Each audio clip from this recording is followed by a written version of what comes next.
Hey everybody, I am Jeffrey Way, and in this week's video tutorial we're going to learn how to build a 3-level menu.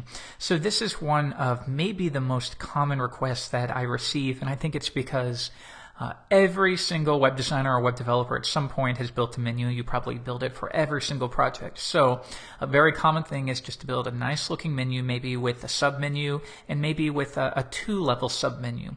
So that's what we're going to do. We're going to learn how to make it work in browsers, and then we're going to enhance it with a little bit of JavaScript to add a little bit of animation, kind of a nicer feature. This is going to work in IE 6, 7, and 8, Firefox, Opera, Safari, Chrome, etc. The only thing it won't work in is Internet Explorer 6 with JavaScript disabled. So when you figure the percentage of users in IE 6, you're looking at around, depending on your website, around 10%. And then the percentage of those that have JavaScript disabled is going to be so low that it's not even really worth dealing with. So let's take a look at our final product. So kind of a bunch of cool features here. We're going to be taking advantage of browser extensions, vendor extensions for like gradients, like here when I hover over. There's no images in this, so we get kind of nice gradients.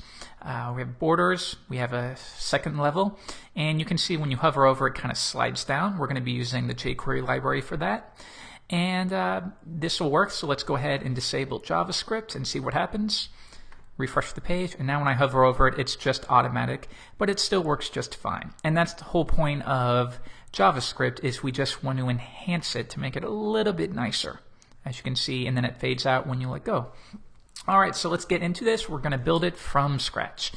I'm going to close that out, and I've created a new project on my desktop. Got an index.html file, and then 2 blank files for our CSS and our scripts. So you can see those 2 are blank. All right, let's begin. And the first thing, of course, is we're going to link to our style sheet. And the ref is going to be css/style.css. Okay.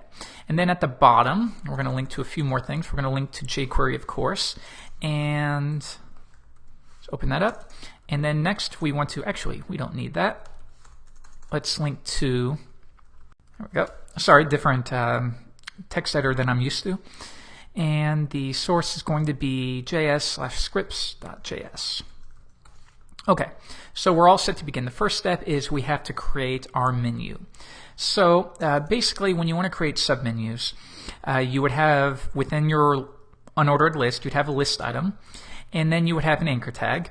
And then the key to creating a submenu is, rather than simply closing out your list item, I'm using shorthand here, rather than closing out the list item, you would embed another UL. So here you would do UL, and then same thing again, like so. And then you would close that UL, and then you'd close your list item. And that way, you can create a submenu. And then you would simply set this sub-unordered list to display none unless you're hovering over its list item parent. And then you can do this again if you decide that you want to create a 3rd level like we did. You would just embed another unordered list and continue like so. So I'm going to go ahead and paste it in because it's a lot of typing, and we'll quickly go over it. So let's take a look. We have a parent unordered list with an ID of nav. There's where it closes. Then we have just some list items. We have home, about, but we want about to have a submenu. So before I close the list item, as you can see up here, we add a child unordered list, and then we have about us, about them, about you, just sample. And we have a 3rd level menu in this one as well. And you can see I've once again added another UL. So we add our items, we close out the UL, we close out the list item for this submenu, we close out the UL for our first submenu, and then originally close our list item for the about item. And it's as simple as that. Then we have another portfolio that won't have a menu, and contact will, and here we're pretty much doing the exact same thing as we did in about, where we have 2 nested submenus. And finally, we just have one more mission statement. So pretty simple. If we want to take a look how this looks, I'm going to go up into menu, index.html, and unstyled, this is what we end up with. Okay, so the first step, of course, is to begin styling it. So as I usually do, we're going to do this together in the browser so you get some automatic feedback. So the first step we need to do, this is not necessary, it's just for sample. We're going to do font family for the body, and I'm going to do just Helvetica, fall back to Arial, fall back to sans serif, and I'm going to give a background. Once again, this isn't necessary for our menu, just to have a little bit of contrast. Okay, let's begin. Menu. Should be good to label, and we're going to do nav, and this is going to target that parent UL. And let's first give it a background of E5, E5, E5, and that's just a slightly different color. You probably can't even tell actually here, but it is slightly different. Though honestly, that's probably not even necessary. And I'm going to float this to the left, and I'll explain why shortly. It's referred to as shrink wrapping, so we'll go over that in a bit. And I'm going to set the margin. By default, unordered lists have some default styling, so we're just going to make sure any margins or padding is going to be zeroed out, and you can see that changes it slightly.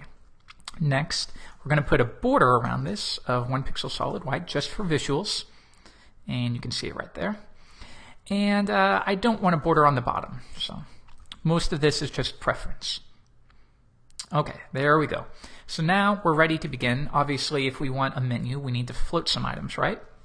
Now here's one key, and this is something I learned, and when you're dealing with list items and anchor tags, it can be easy to kind of switch between adding padding and margins to the list item, and then you add your own set of padding and margins to the anchor tag child, and then you end up with these areas where I'm sure you're familiar with it, where the anchor tag, maybe you set a background color and it's not as big as the list item, and you have to try set display block or change the width and height. It gets really confusing. So use this as a rule of thumb. When possible, apply all of your specifics like the width, height, padding, margin, background. Apply that to the child element. So apply it to the anchor tag, and then the parent or the list item will mold itself to contain it. So it's kind of a good practice that I've learned. So the first thing that we're going to do is we're going to do nav li A, and then we'll also do the list item, and we're going to float these to the left. And right off the bat, you're going to see that gets a lot better. But of course, we have these child elements, so we're going to first get rid of that. So nav li ul, and this is going to target any list items that have ULs as children or any submenus, and we'll put that in submenu. And what we want by default is for that to be display set to none, and that's going to hide them, leaving us with just our standard menu like we would hope. All right, now let's go into our standard list item. And we will do list style is going to be none, and that's going to get rid of the bullets. And then I'm going to set a position relative. And this is important because we want our submenus to be positioned relative to the list item that they're contained within. We need to set a positioning context to that parent list item. It's very important. Okay, let's continue. And now, like I said, we're going to try to do as much styling within the anchor tag as we can. The first thing that I'll do is I'm going to set some padding all around, about 1ems and 2em. That'll be top and bottom and left and right respectively. And we'll leave it, maybe zoom out just a little bit. There we go. And now we're starting to get an actual menu. The next step is, I don't want any text decoration, so let's set that to none. And I want the background to be almost black, like so. Don't want that blue color. I'm going to set that to white. And now already it's looking a lot better. But we can do better than this. I want to use some CSS3 features. So we're going to have to use vendor extensions. So first one will be fallback for like IE. And that's going to be a fallback of 29, 29, 29. But we've already done that here. So I'll take that and move it down. And now we're going to use some vendors. So we'll first start with Firefox. And if you watched the CSS3 tutorial, or I'm sorry, you read it last week, you'll have learned some of these properties. First one's going to be Moz linear gradient, and this wants to know first, where does the gradient begin? It's going to begin at the top. What's going to be the beginning color? It's going to be black, and I want it to fade to 3C, 3C, 3C, which is just a lighter shade. And then I'm going to set that to 1 pixel, and I know this is going to be confusing, but just let me finish this and then we'll go over it. Okay, so now if I zoom in, you should be able to see that we have a light gradient. You can see at the very top that color is going to be a lot different than it is right here. So how is this possible? We're doing Moz, so we're targeting Mozilla browsers or mostly Firefox. We're beginning at the top, and we're going to do black, and then we're going to go to 3C, 3C, 3C for 1 pixel, and that's what's going to give us this nice little shade at the top. And then we're going to continue to just a lighter shade of black for 25 pixels. So if I wanted, I could just leave that off, and you're going to see that it changes slightly, and you get a difference. But here I'm saying I want the gradient to continue for 25 pixels. Okay, so that's nice. We just a very subtle gradient. And we need to take care of WebKit as well. So I'm going to do WebKit. And note that you're not going to see any changes here, of course. You're going to see it when you view it in Safari and Chrome. And this one, unfortunately, it's a little bit different from Mozilla's interpretation. We're going to do WebKit gradient. And this time we're going to specify it's a linear gradient. And we're going to begin at the left top.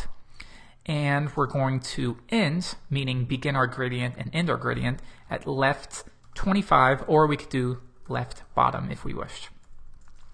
Either one doesn't really matter. And we'll do from, and we're going to begin at black, and we're going to go to, actually we'll start with a color stop, and we're going to stop at 4%, and once again that's going to be 3C, 3C, 3C, and then finally we're going to go to 29, 29, 29. So I know it's confusing. What I usually do is I just copy a sample gradient into maybe something like Snipply. That way it's easy to forget, and you can just grab it and change it as you need. So let me see what I have here. And looks like we need to close out that extra parentheses. So if I come back, and now we are left with a nice menu. All right, so what I'm going to do here is I'm going to copy this, and I'm going to come back to Coda, and I'm going to paste this into style.css like so. And let's just go and make sure that it is working correctly in Safari. So I'm going to open up menu, index, and make sure that that gradient is in fact working.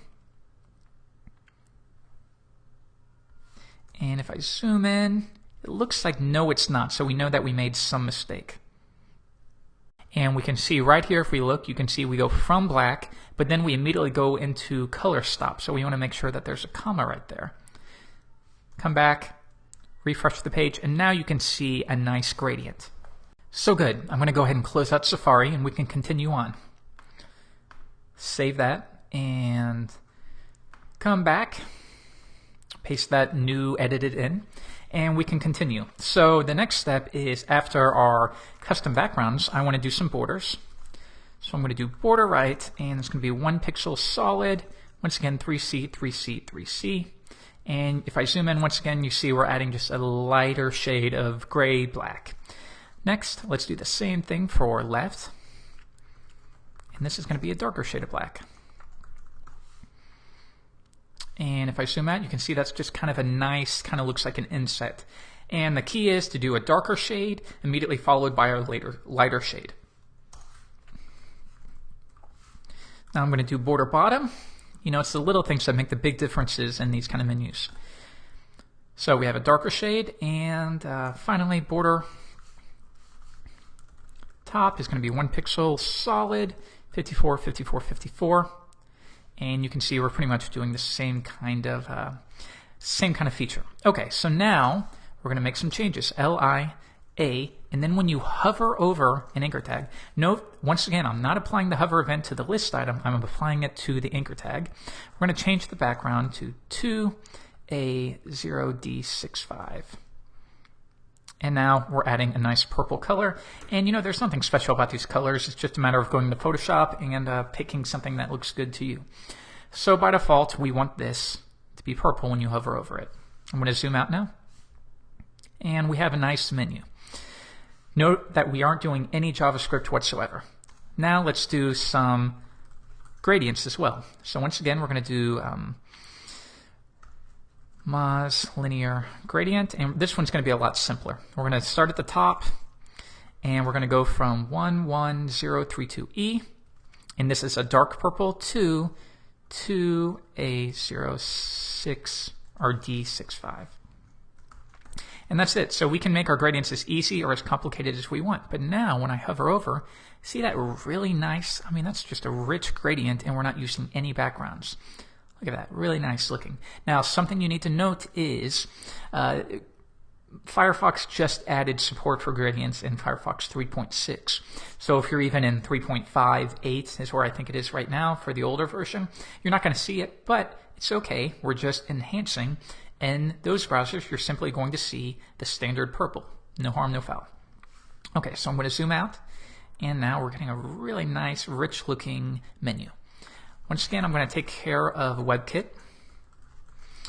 WebKit gradient, and we're going to do linear, and we're going to start at left top, and then we're going to go to left all the way to the bottom. And I kind of like WebKit's version more. It's a little more intuitive because you can specify from and to A0D65. There we go, and that's going to take care of WebKit. So that looks really good. I'm going to come back and paste this in, close that out, refresh the page, and now with just a minimal amount of work, we created a really good looking menu. Now we get to enable the drop-down functionality.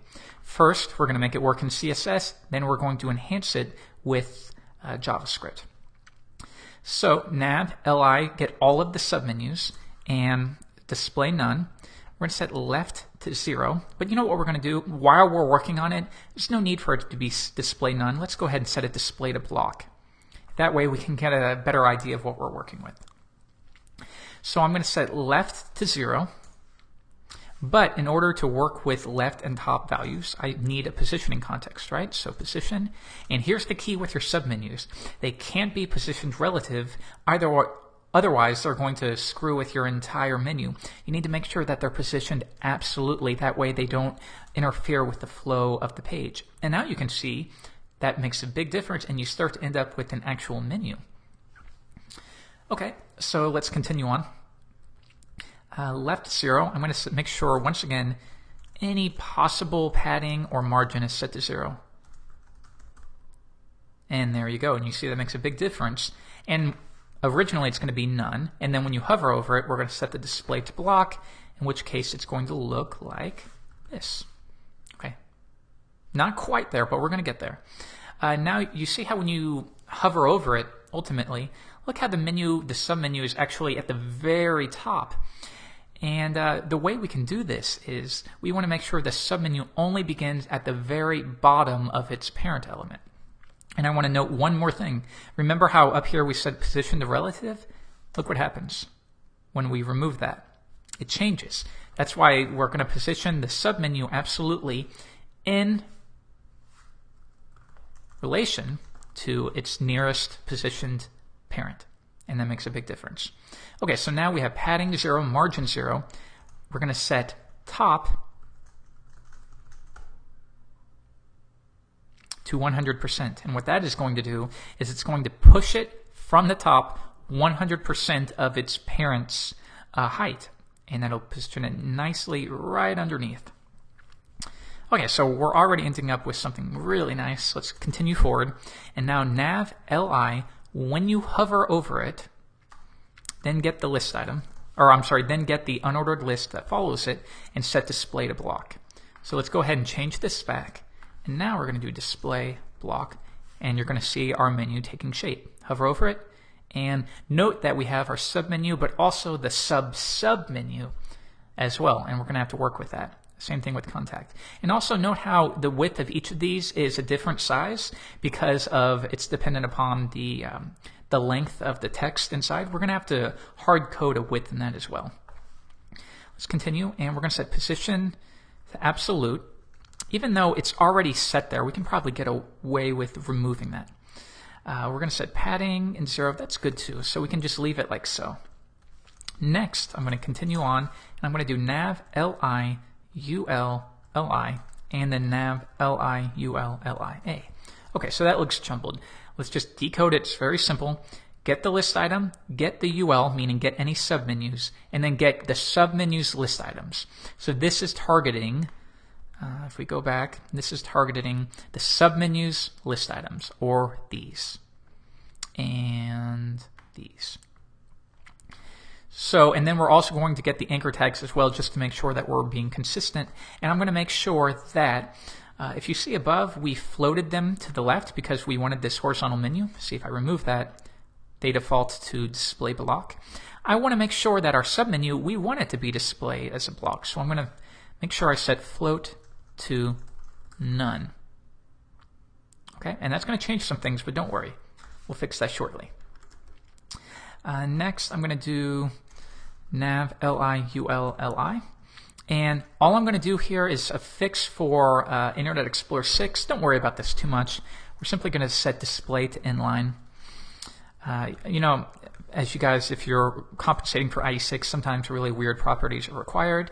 This one actually took me a while. What was happening is when I hovered over one of these items and I came to a submenu, I was suddenly getting this extra like 10 pixels of white space, and I couldn't figure it out.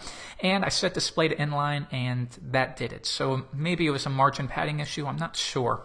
But this is only for IE6. We're going to use a hack to target IE6 exclusively using the underscore. If you're uncomfortable with that, simply use conditional statements and import an IE6 style sheet, or just add that style. For the sake of quickness, we're just going to do it like this. Next, I'm going to continue on, and we're going to do nav li ul lia, and this is simply going to target all of the anchor tags like these. Okay. Come back, and within here, we're going to set a width, and I'm just going to say hovered over that. I'm going to set a width of 150 pixels. And continuing on, I'm going to set display to block. And now that's the big key, display block. And that'll force them to take up the entire width that you set, or 150. And now we can get a consistent 150 no matter when you hover over them. So cool, you're already getting a very nice looking menu, but we do have a problem in that, as I said before, the sub menu is displaying, and what we really should only be seeing is about us, about them, and about you. And then when you hover over about you, then we see more about us, more about them, more about you. But also, it probably would look weird if we hover over about you and then it gets longer. We should make sure that more about us, more about them, and more about you, actually, maybe we should have it come off to the right, so it's almost like a new step almost. So let's see how we can do that. I'm going to come down, and I'm going to set a new one just for my sake, because it can get confusing when you have these long strings. So I'm going to set this to sub menu, so I know what I'm referring to. And we're going to do nav li ul liul. And now this is targeting, and I want to make sure I go over this. Now we're targeting the sub ul. So we're not getting the first one, we're targeting li ul liul. We're targeting these. And these are the third levels of the menu. Nav li ul liul. And I'm going to set display to none as well. So we're kind of duplicating this almost. If I wanted, I could even take this and put it up at the top. Where did I set it? I set it somewhere. Anyhow, it's not important, but we could group these together. I'm going to keep it like this because it's easier for me. Now when I hover over it, now if I hover over this, how come that the submenu is still displaying? And the reason is we need to override it. So for instance, if you ever can't understand why something isn't taking effect, try applying important after it. Now, 99% of the time you don't want to keep this in. It's only for testing. There are a couple times when it actually does make sense to keep this into your style sheet. With that said, 99% of the time, just use it for testing. And now if I hover over it, it disappears. So we know we have a weight issue, so to speak. So the way we're going to fix this is when we hover over our list item right here, and we set display to block, this means find any list items and then get all of the ULs that are children of it. And that includes the first UL and the sub UL.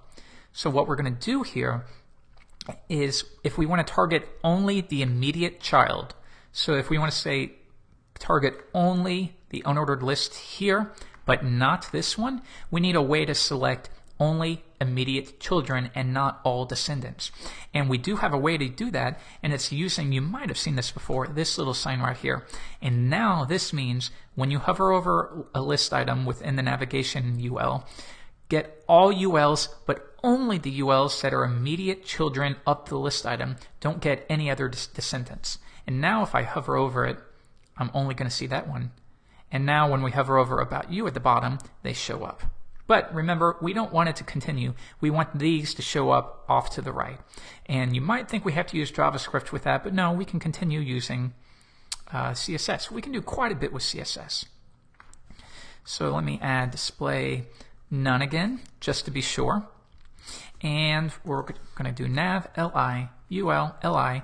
And now when you hover over a submenu, then get that submenu, and we're going to move it over to the left 100% because we want it shifted over from the left as wide as the submenu is. So now if I hover over it, okay, it's been shifted over 100% of the width, but now it's down. We need to push it up. So remember, these ULs are positioned absolutely, so we can position them at the very top of its parent. And now when I hover over it, look at that, a nice menu. Go over to contact, and we get the same thing. If I zoom out just a bit, come over it, and now we have our nice submenu. Go over to About, same thing. Really cool. And that is it for our CSS. So that wasn't too rough. A lot of times, you just got to play around with it, and then once you have a menu you like, you can use it across most of your projects without having to reinvent the wheel, so to speak. So let's refresh, and finally, the last step without JavaScript, let's look over it. Nice gradients, nice submenus, nice submenus, looks really good. And let's go into, whoops, just refresh, and let's go into Safari and see how that looks as well.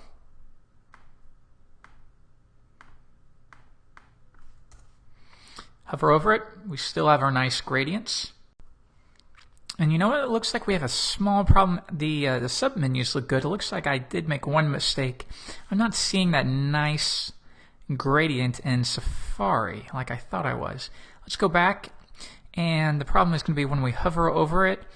Okay, we have our background for IE. We have our background for Firefox. That's working, so the problem is going to be here. And it's just because the syntax can be confusing. Let's make sure we got it right. WebKit gradient, it's going to be linear. It's going to go from left top to left bottom. And yeah, here's the problem right here.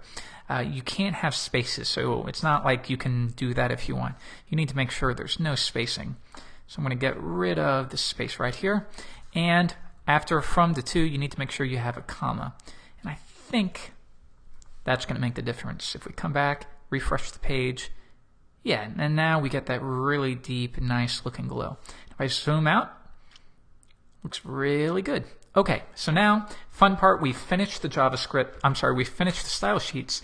Now we can get into adding just a little bit of enhancement using JavaScript. So we come back to index.html. I'm importing jQuery. I'm importing our scripts.js file. And just for fun, why don't we, not altogether necessary, but assuming we have a bigger project, why don't we kind of take an object-oriented approach? So let's create our single wrapping variable for our site. This way we don't have to deal with multiple globals, which can clash with other scripts, and it's just generally a really bad thing. So we're going to call it site, and then when we want to instantiate, we're going to do new site, and this will run whatever we tell it to. Okay, so the first thing that we're going to do here is create some variables. So this .nav.li, we're going to cache pretty much the location of the list items. That way we don't always have to traverse the DOM looking for it, right? So that's going to be equal to nav and li, and this, we can use this in all browsers because we are executing it with JavaScript.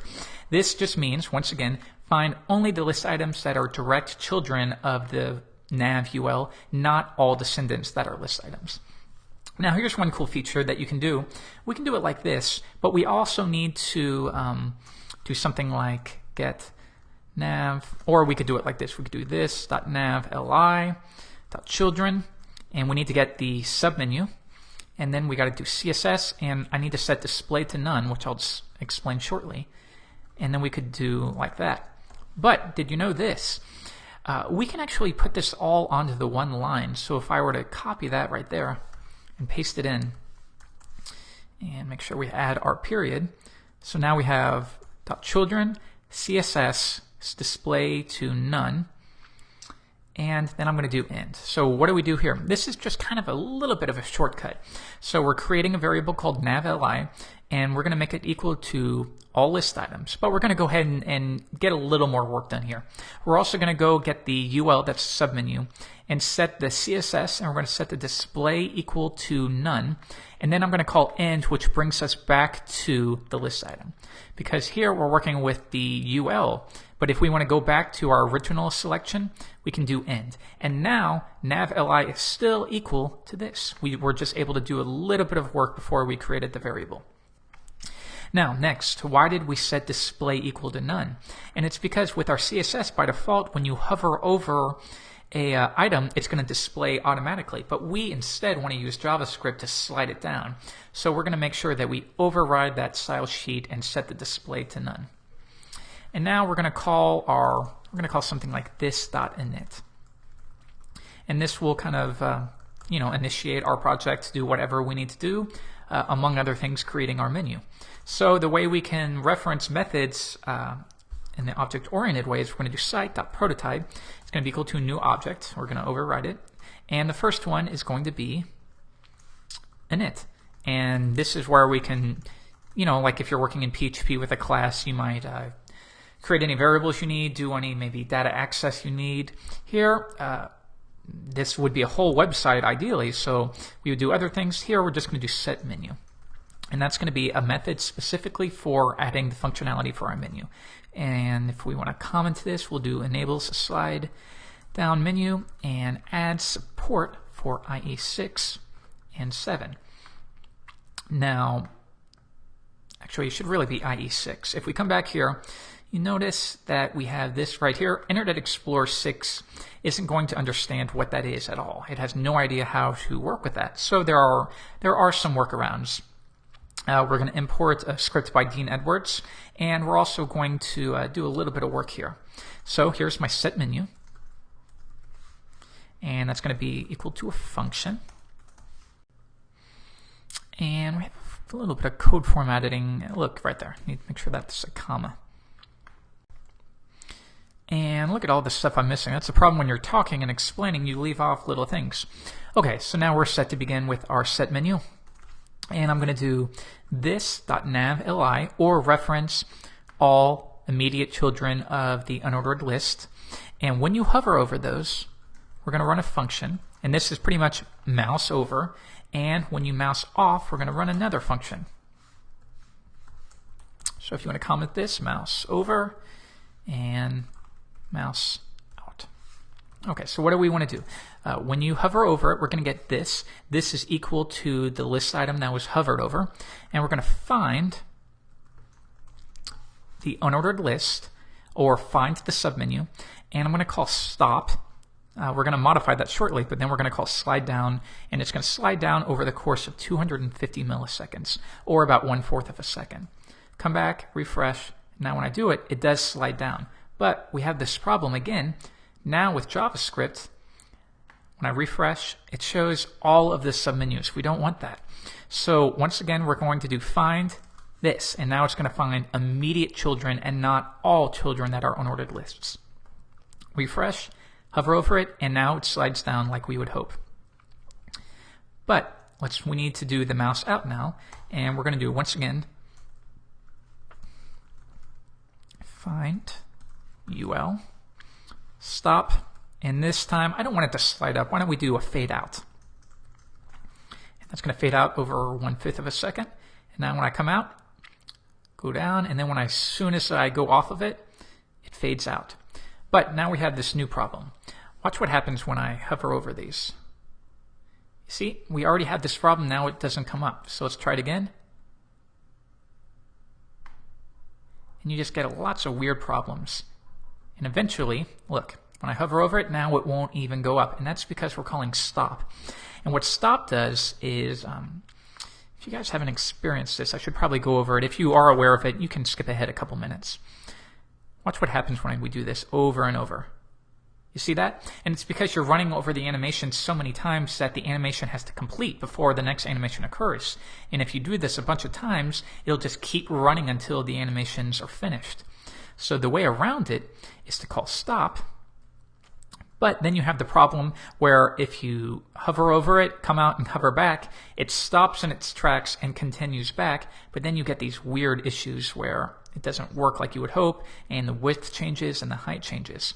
A way around this is to set true, true, and this will force the animation to complete like this. So now if I hover over it, and I hover over it really fast, we don't get any problem, but the animation does complete. Okay, so you can play around with that. But now we have a nice menu. You hover over. When I hover off, it fades off. So if you want to make sure that's working, why don't we change this to 1000, which is way too slow, but we can see the effect a little more, and it fades out. Okay, I think quick will be the best method. And there we go. So let's check this in Safari. We're not doing too much with JavaScript. But when we hover over it, it slides down. That's going to work in IE 8 too. There we go. It looks great. So let's go back to Coda, and this is pretty much it for our file. This might seem a little over, like too much for maybe we can just do it like this, but assuming you have a full project, this is kind of a nice object-oriented way to work on your project. That way you have one global variable, and then within init you can call any other methods that you would be working with for any other reasons. And all of it's encapsulated to this one set menu method that's easy to understand. Okay, so the final thing that we have to do is we need to take care of some issues with IE 6. So I already showed you this one right here where we had to set display inline. The only other thing is we need to, and I do this in general for all websites now, it's not worth dealing with. It's a extra, I don't even know how large it is, 20K or so, but it's really worth it. And if they're using IE 6, you know, screw them, so to speak. So they can deal with an extra 28K. So I'm going to import a script by Dean Edwards, and it's called IE 8. And all of this does is it enables advanced CSS selectors and stylings for browsers that are below IE 8. So the original idea was it takes any Internet Explorer browser below IE 8 and it gives it that functionality. It allows functionality for CSS3 selectors like this one, if I can find it, like this one right here. With this script, IE 6 will understand what that means. And this is what you should always be doing. Don't immediately begin compensating for the oldest browser and try to do your best. Compensate for the best browsers and then work back and see what you can do for IE 6. And in this case for me, who cares? They can deal with an extra 20K if it makes my life easier. And now it's going to work just great in all browsers. The only time it won't work is it's not going to work in IE 5, but nobody cares. It won't work in IE 6 if JavaScript is disabled. Other than that, and that's a very low percentage, it's going to work perfectly. And now we are finished with our 3-level menu. And my name's Jeffrey Way. Thank you so much for watching.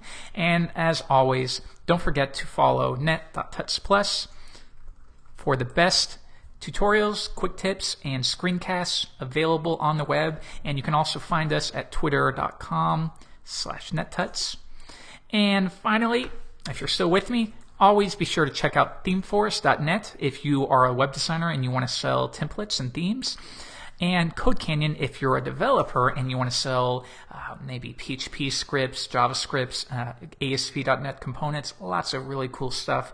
Be sure to check that out. Once again, I'm Jeffrey Way. Thank you for watching.